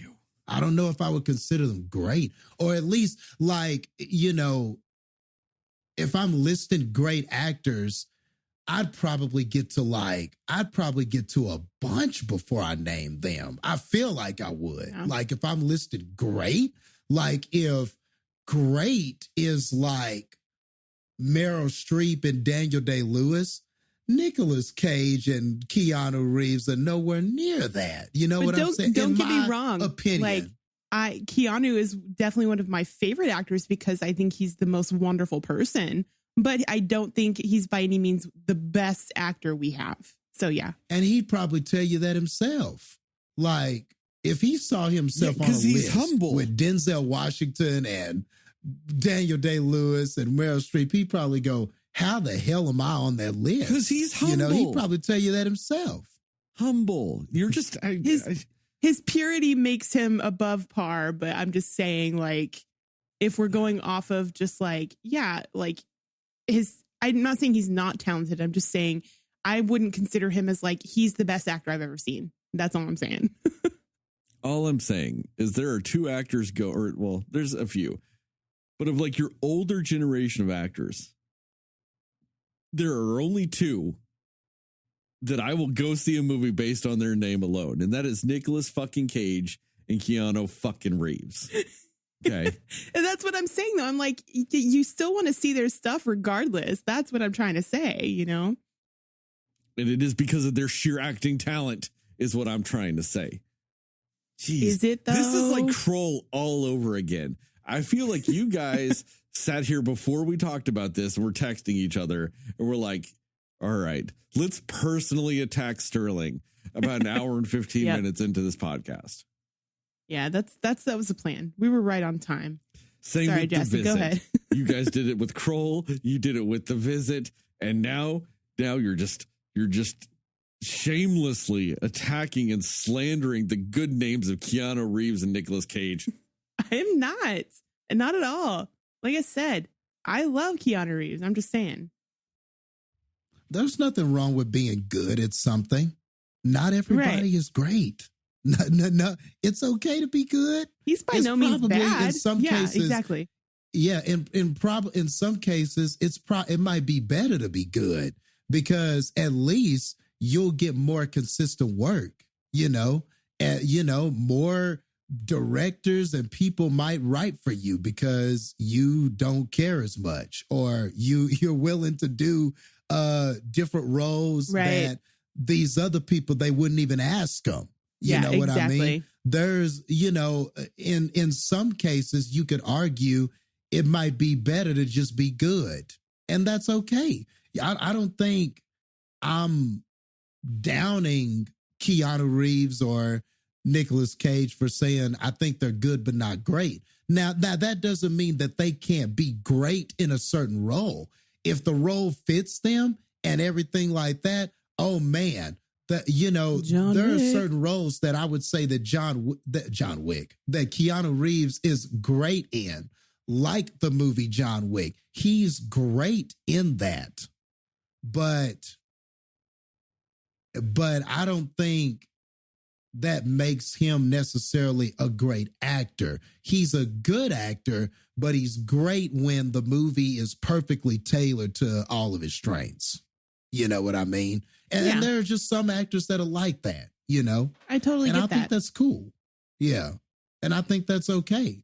Like The Rock, the same thing. The Rock is good, but he ain't great. I don't think he's great as far as just like pound for pound pure acting skill. Now, some people might go, well, I think he is great. He makes more money than anybody. Okay, maybe so. If that's the criteria, maybe so. Maybe that element could make him great on some level. But I just think he's good. I think he's a good actor. I wouldn't say he's great, And I think it is one of those where I think both Nicolas Cage and Keanu Reeves, they are very much like they're themselves in their roles, like kind of like the phrase that you use, Sterling, where you're like, he's Keanuing around, like no matter what he's doing, you're like, but that's Keanu Reeves. And that's totally fine, because at the end of the day, I mean, how many more people are going to be like, I want to watch a Keanu Reeves movie than like a some other just distinguished actor, like a, Anthony Hopkins movie or something, like it's like at the end of the day, who are you going to want to watch on a more consistent basis? So I completely get what you mean, Jastin. Well, that's because Anthony Hopkins plays himself in every fucking movie he does. Don't even get me started on that, man. I was just using an example of somebody who's like, he doesn't do these like, he does a specific type of movie all the time where he's like, he's kind of like an Oscar bait movie person. Right. And Keanu is not, because he's like, I just want to make movies that are going to be fun that I like. And that's what he does. And he does it the best, I'm just saying, I feel betrayed by you guys. Oh boy. That's all I'm saying. But no, I get what you're saying though about like, especially like Nicolas Cage, where his movies are a grab bag, for every, unbearable weight of massive talent, you get a Gone in 60 Seconds. I know that movie weirdly has a cult following to it, but let's be real, that movie sucks. It sucks hard. Like, it's a bad movie, I mean, but that's the thing is, I think more so than a lot of actors, I'm always willing to go down those bad movie holes with Nicolas Cage. Like, have you guys watched Season of the Witch with Nicolas Cage? Yeah. Nah, it's not a good movie. But I've watched it because I was like, well, let's see what Nicolas Cage is getting me into this Saturday afternoon. And I watched it. I think that's kind of the fun with him is it's kind of a roulette. It's just I go, okay, this is a Nick Cage movie. Does he hate me or love me today? Let's find out. And then I watched those movies. I've seen an absurd amount of Nicolas Cage movies. Like, looking back, I just looked at his IMDb. Not only has that man also been in so many fucking movies, but like, I'm like looking through it and I'm like looking at his award nominations and stuff like that. And the amount of Razzies that man has been nominated for is astounding. I think the only thing more astounding than that is the number of those movies that I have actually watched that he was nominated for a Razzie for. I think I've seen all of them. I was like, what the fuck am I doing? Why am I sitting here going, yep, saw that movie. I'm like, I've seen fucking all of them. I've seen more of his Razzie movies, I think, that I've technically seen some of the movies that he's been nominated for actual awards for. But then, like, I think that's the crazy thing about him, too, is like with all these nominations for being a shitty actor that he has, he's also, when he gets nominated for like an actual acting award, so many people nominate him for that shit. Like, technically, just the sheer amount of nominations like he had for Pig. I think technically he was nominated for like 40 different acting awards for Pig. Now, some of them are small because it's like the Minnesota Tribune Award or like acting award, but it's still, it's like he's nominated for all these places, saw Pig and went, fuck, that's fantastic. And then I do think it's crazy that like you do have all these places who do watch a lot of movies and all this other stuff, and they all like are like, oh my God, Nicolas Cage was amazing in Pig, and then you don't actually get anything. Like, there's no Oscar buzz out of something like that, and I'm not saying, I'm just saying that it's kind of funny that even these small things are nominating him for it and stuff like that. And then when you get down to it, it's still something like that still doesn't get nominated. And I think that's like, if anything, that should have been nominated for at least something. Cause like, I do think that his performance in Pig is right up there with his performance in Leaving Las Vegas. Like granted, I haven't watched Leaving Las Vegas in a little while, but he's incredibly powerful in that movie, like thematically and everything. And I think Pig kind of touches on some of those aspects too, because he was very much all in that movie with everything that you want from an acting performance like that. And I think it's funny that partially because it's Nicolas Cage. I think maybe parts of it were overlooked because of the grab bag quality to his career. I think that is slightly held against him at times now. Yeah. And that's unfortunate, but that is kind of just the nature of, I think that's just the way we do it as human beings in general. It's like that basketball player who has that amazing, there could be this basketball player and he has these amazing nights where he was just the absolute best player. And it was like, oh man, what a performance. He scored 60 some points and he had this many rebounds and he did all this, and man, he was great that night. But if you aren't consistent throughout the season, if you're not consistent every night, if you can't do it for years, if you can't win those multiple championships, then it's just that one night you were great. But nobody is going to say that you are just like one of the greats or a great basketball player. They'll say you were great that night, but you're probably just going to be a good basketball player. If anything, Nicolas Cage, Keanu, they're kind of like, Jeremy Lin in basketball, or like, they might have those moments, like Jeremy Lin. It reminds me of something like that, where there was like this month or 2 month period where it was like Lin's sanity, and he was playing so great with the New York Knicks, and he was just like, oh man, and it was fresh and it was new, and he was this great player on the New York Knicks, and he had all these points and stuff, and then it just sort of fizzed out, and it was just kind of like, oh well,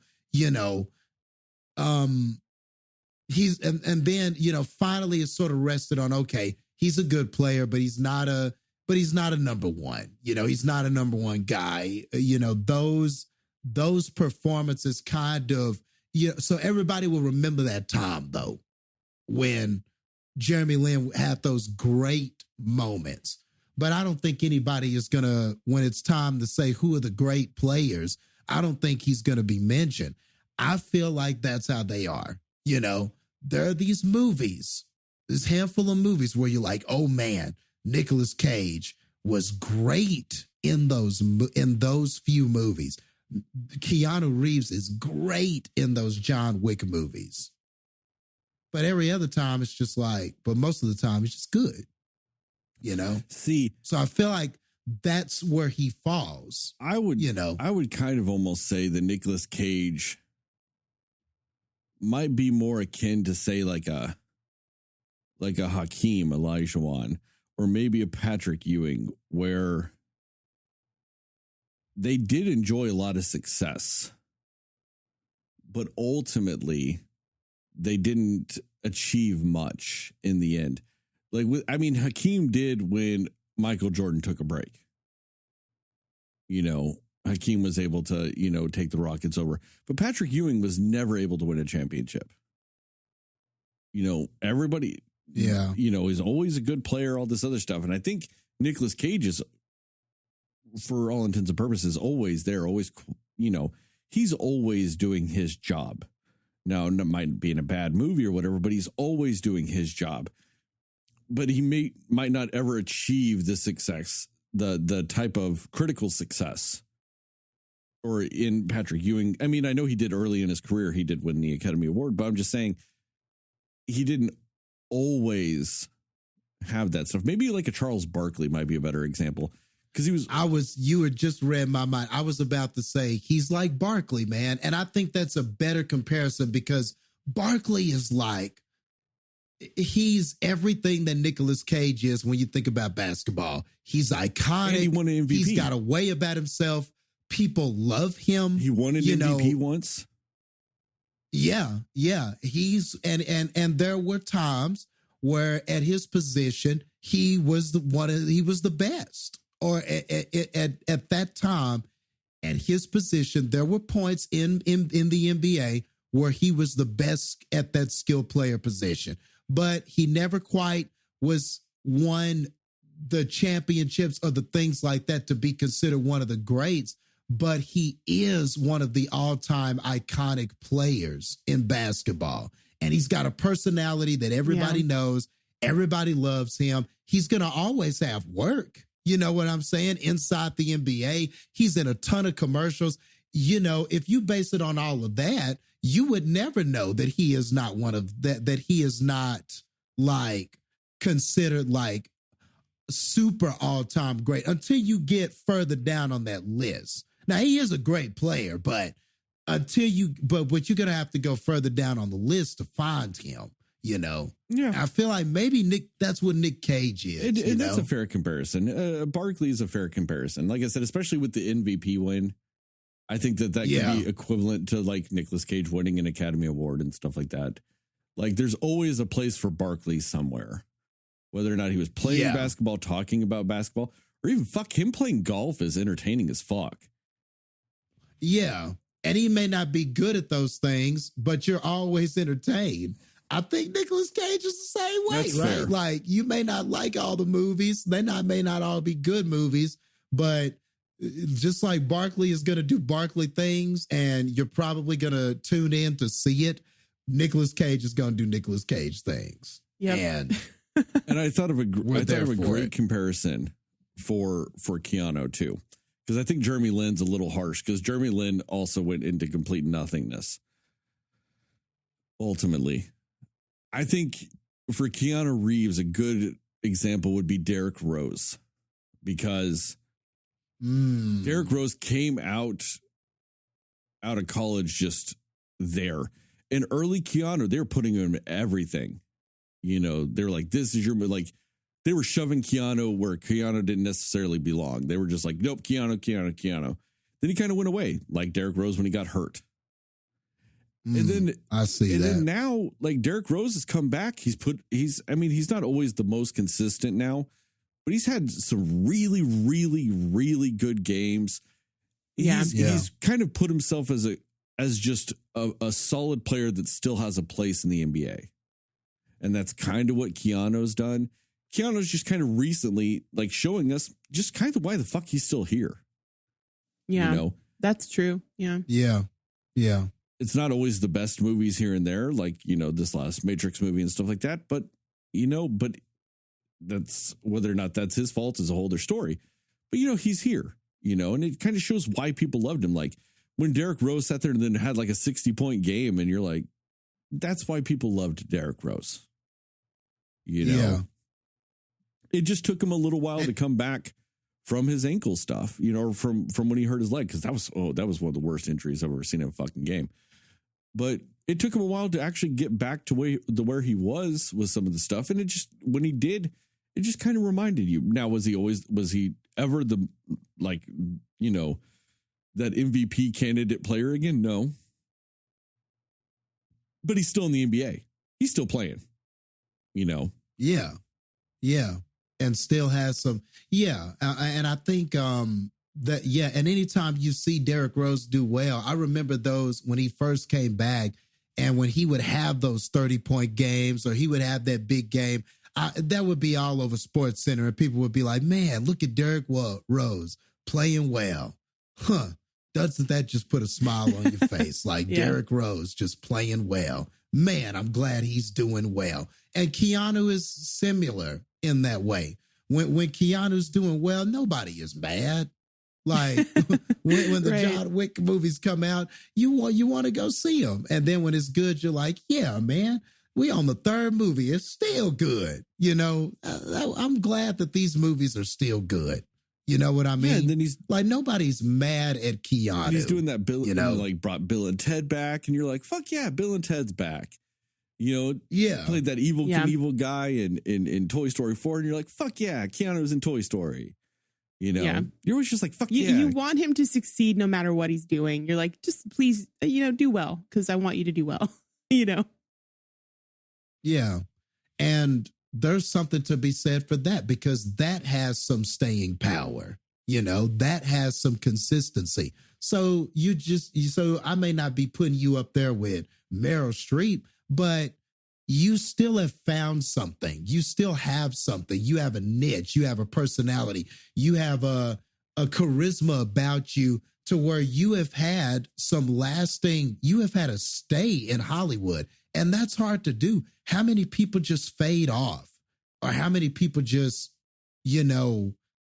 had those few moments and then we just never heard from them again? So maybe you're right. Maybe the Jeremy Lin comparison is a bit harsh. There are other actors that probably compare more to Jeremy Lin, but yeah, so maybe that was a bit harsh on my part. To go full circle, Cuba pulled the Jeremy Lin because then he disappeared. Now he's in jail. So yeah. But there's something to be said for that. You know what I mean? And these actors' ability to keep reinventing themselves, that might be more important than anything else. Some people could argue that's even more important than just being great, because maybe when you're great, a certain expectation people have a certain expectation. And so you can't do something that Nicolas Cage would do because nobody would ask you. Like, nobody would even write that for you, in some cases. And then for Nicolas Cage, he's kind of got a pick. He can do a lot more. He probably has a lot more options than like some of the greatest actors are still alive at the moment. He might have more options. So some people might see that as a good thing, And I mean, and to think about like how compelling he is that like somebody wrote a movie where he's just supposed to be himself. Like, you know what I mean? Like, how many other actors really can you say that it's just like, you are an interesting enough person as you are for me to want to write this movie about you? Or like a, kind of dramatized version of him, but still, you know what I mean? Like, there's not that many people that you can think of where it's like, you know what, this guy's interesting enough for me to want to just write him into a story that I'm doing, Yeah. And very true. The funny thing is about both these actors that we're talking about, both of them recently have had kind of roles where they were playing a stylized version of themselves, with Nicolas Cage in this and Keanu Reeves in Always Be My Maybe, or yeah, where Keanu Reeves is playing Keanu Reeves in that, and it's very much a stylized version of him and stuff like that. But yeah, it's it's kind of funny that both of these actors, because of who they are and all this stuff, people went out of their way to go, hey, I'm writing this specifically for you. Exactly. Like, because as much as it was like the point of having them be an actor and stuff like that, part of it was the mythos of them as people too,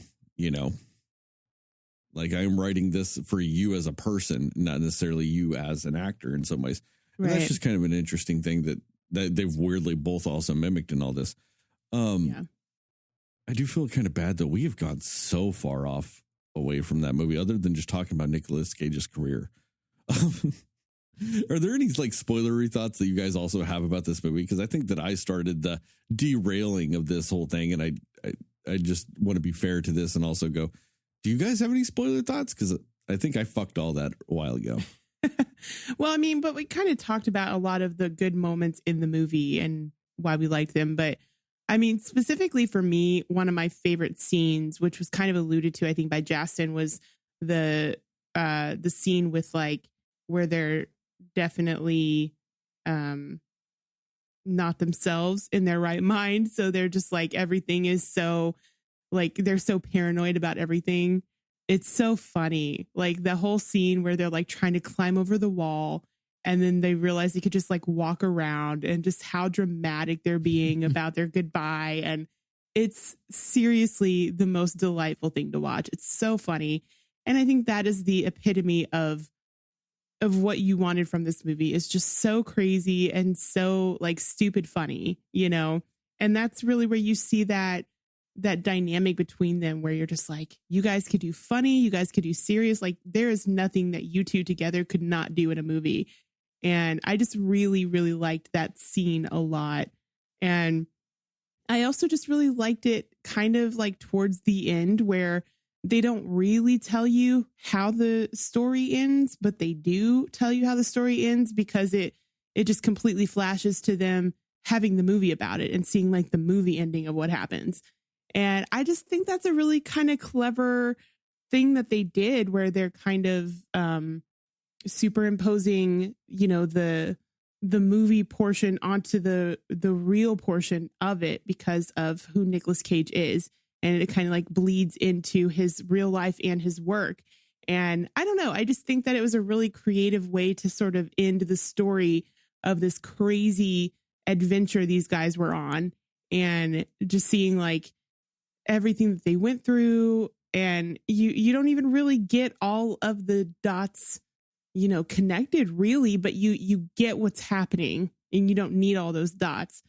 But just because of the way that they execute this film and what happens in it, it's just so clever. And I just love that they just go straight into, this is how we're ending the movie of what happened with us, you know, and then it kind of bleeds into each other in a sense. I thought that was a really cool way to end it. And I just liked that at the end, they really ended up still being friends. You know, it was just kind of a cool little, like, you just root for them to still be friends because of how great they were together in this movie. But yeah, those were the two things for me that I really just wanted to like talk about because they stood out a lot to me in this.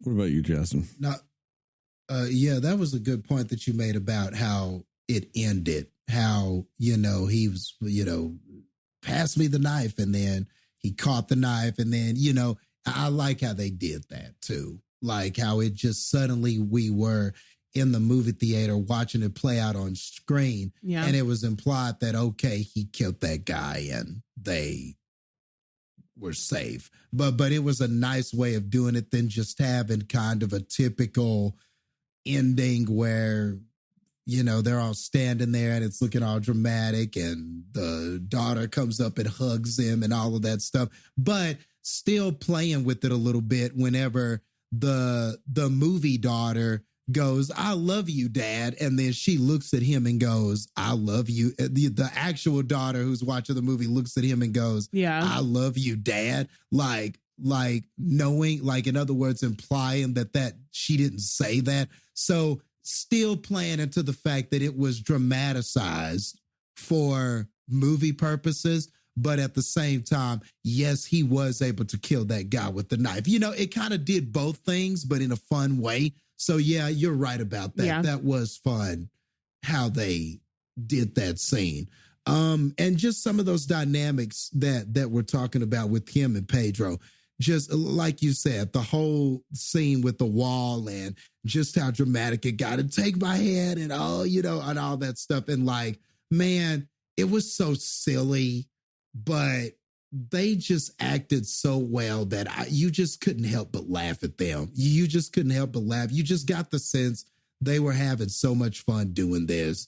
And like Pedro, man, he just played so well off of Nicolas Cage, and just every scene, like he just brought such an energy to everything that was happening. And Nicolas Cage, you know, he's going to bring his energy and his charisma, but Pedro he was the real surprise to me in this. Just every time they had a scene together, he would just say something or do something, or his mannerisms would he just stood out to me almost every time. It was just something that he would bring. Or like before they jumped off the cliff into the water and everything like that. And all of a sudden he starts acting because he's trying to get Nicolas Cage to start acting after he had told him he was going to quit acting. And he's like, you know, he starts acting out that scene. He's like, you know, we don't have much time. They're surrounding us. And like, he gives a look to Nicolas Cage like, please start acting with me. Like he just did. And like, he didn't say that, but the way that he looked at him, the way that he sort of looked at Nicolas Cage, he just had the perfect look of begging him to act with him. Yeah. So that he could see the power of his acting on display. And Nicolas Cage did a good job in that scene too. And then that part where he does the dramatic turnaround, and now you know it's Nick Cage, and then he starts acting with Pedro. That was a great scene, man. It was like that was heartfelt good. because you knew what was happening. And it's sort of, I think that was like one of the scenes that just sort of solidified the chemistry and the relationship. And so then when they jumped off the water and everything, that was a great scene. Like the acting and the improv that they were doing and just everything that they were doing in that scene with their manner, they just nailed that scene. And that was kind of that was the scene to sort of establish that they're going to be friends. And so I feel like if that scene isn't nailed, that scene had to set the tone for everything else. And then everything else that ensued, we were along for the ride because that scene was just so perfect the way that they both did that. Yeah, no, that is a good point. And I also like when they're about to, the whole scene when they're about to go out to kill each other and they like trade shoes or whatever it was that they did. And then, like the whole, like they pull guns on each other and they're yelling at each other, but they're like, I love you at the same time. And it was so funny. Like there's nothing really in this movie that I could say it wasn't done well, and I think that's the fun part about it. Like, is it going to be, an Oscar nominated Best Picture? No, it's not. But that's the point. Like, you don't need that for this movie to be so good. It's just really, it's easily a rewatchable movie. You know what I mean? And then it's one of those where you'll probably catch little nuances and little things that you didn't see before that they did.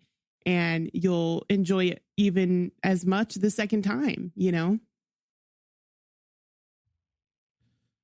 Yeah, one thing that I did appreciate about this movie, though, too, was the fact that, like, the trailer showed a lot of moments, and the film was good enough to not let it actually ruin the scene.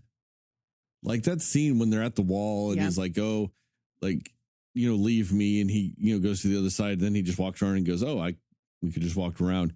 That scene's in the trailer. That whole scene is in the trailer.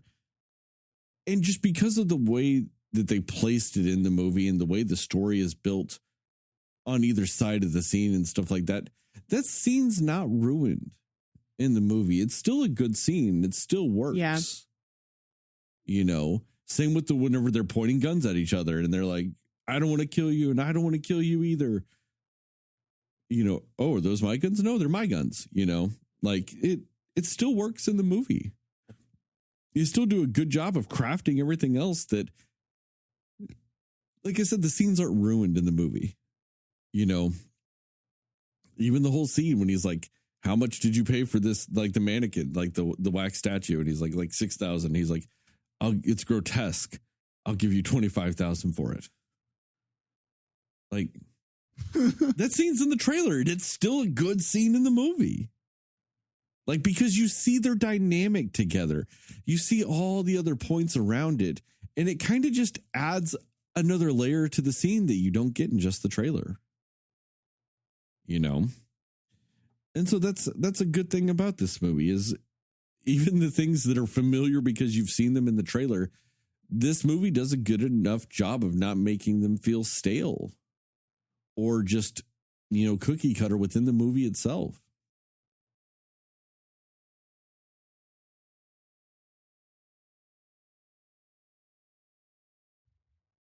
No, that's a good point. And like we've all said, the movie has a handful of tropes, just everything from, like we talked about, the whole thing with the movie CIA, the kidnappings, and everything like that. There's of woman kidnapped and we've got to save her.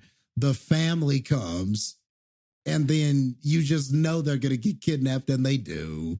And it's just like, it's funny, like, there's this big car chase. There's got to be this explosion and there's got to be like,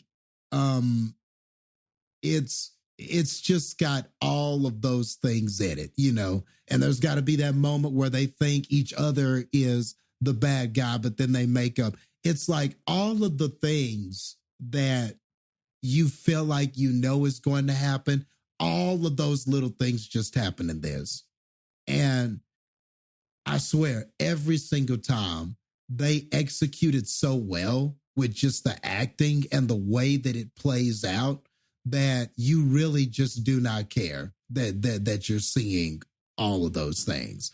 Just whenever, you know, that you really don't care that all of those things happen. The movie was just so fun because of those two, you know? So it literally did not matter. Like when he was like, no, leave me. I've got to face my brother alone or whatever, you know, like, you know, there was just so many things that you've seen countless times in other movies, but man, they just had a way of doing it. Even just that conversation, I've got to face my evil family member alone. Even that was a compelling scene because of Nicolas Cage and Pedro Pascal. So I really think this movie is like a lesson in that you can have all of these familiar things in a movie, but if it's executed well, people will enjoy the movie. You know, you can see the same thing over and over again, but what's fresh about this is the two leads that just have that chemistry. And that's the part that we haven't seen. And that's the kind of the part that ultimately matters, you know? Yep. Yeah. And the thing is too, and I think a lot of that does go back to the fact that, like we said, it has a lot to do with their chemistry. You know, they're going to have the scene where, like Jastin said, where it's like they don't technically have a falling out, but they're both sent to take each other out.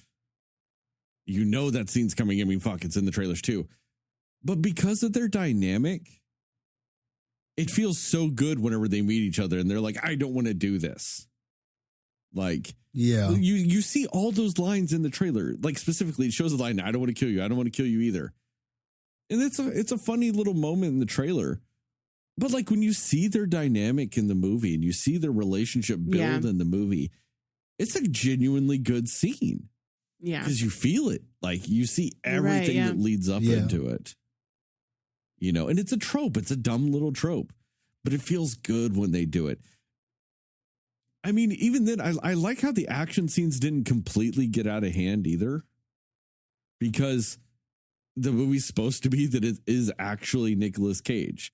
While Nicolas Cage has done some stunts and he's been in some action movies and blah, blah, blah, he's not really a trained fighter. He's not really all these things. Like, so I love the fact that the action scenes were kind of tailored around what would realistically probably be Nicolas Cage's abilities, except for the end scene when it's like, oh, they toss the knife and he just seamlessly catches it and stabs the man.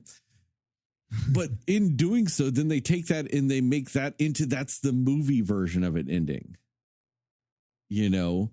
So then it's nice because when it does get slightly out of hand and possibly, you know, a little over the top with that aspect of it, they've then adapted that into, no, that's what happens in the movie version of these events. Which is exactly what Hollywood would do in that scenario. You know what I mean? That's exactly how a normal Nicolas Cage action movie would end with that type of scene. You know, that's how the Nicolas Cage action movie ends. So I like how that's how the movie ends with that Nicolas Cage adaptation of it. You know, it was just a very smart way of handling it. And then too, I like how the movie ends with him and his daughter bonding again over Paddington 2. As everyone should. It's a bonding movie. That's all I'm saying.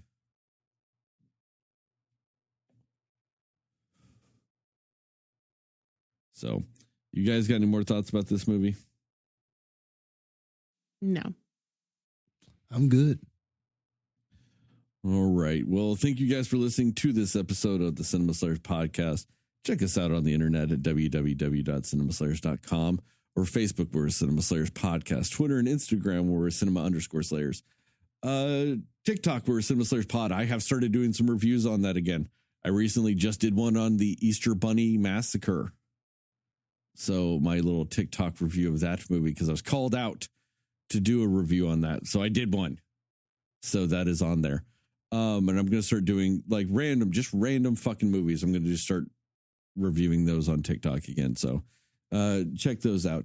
Give us a 5-star rating and review. We'd really appreciate it. It'd really help us out. Also, search for Cinema Slayers Podcast on YouTube. You'll find audio-only videos right now with episode 200 coming very soon, which we will go full video on. That will be our very special, very poignant, very episode-centric Moon Knight episode. So definitely check that out.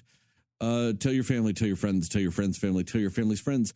And most of all, tell those dear sweet mothers. Why? Because mothers love Nick Cage. That is a scientific fact.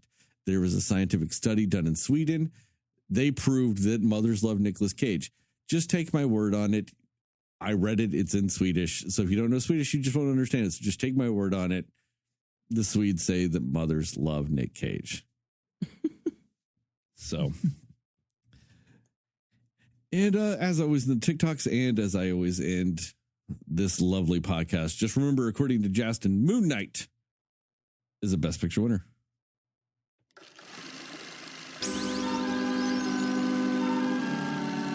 I wish I had memorized the yell that Nikki did. Somebody will listen to me. For him. Nobody knows anything but I you. could have done it right here. All right. I don't even Are you remember ready? how it sounded, though. I don't remember the Cinema Slayers. I'm Nick. I ain't gonna try to do it. It was long.